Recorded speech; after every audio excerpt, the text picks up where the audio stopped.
Jæja strákar, hvernig líst ykkur á þetta? Við byrjum á þér. Það bara óska öllum Selfyssingum og vinum mínum bara til hamingju með þetta.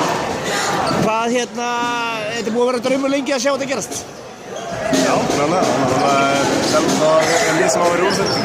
Þetta er handboltabær og umhverfið með þannig að við eigum verðum í úrslitum. Þetta er bara frábært þetta sem gerast.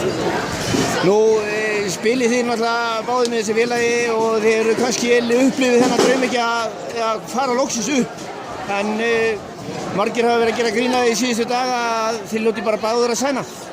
Ég held Árni að fór með þessu upp með þessu seinast. Ég var reyndar ekki byrjað. Það Árni búinn með henni annan pakka, hann er hundgamall.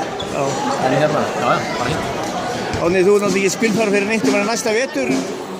Ætlar að aðstofa liðið á hliðarlínunni í Ólís? Það er alltaf snöggt að fara að svara því núna. Ég ætla bara einmitt að komast á völlinn aftur, það er náttúrulega eitt og það. Takk fyrir þetta.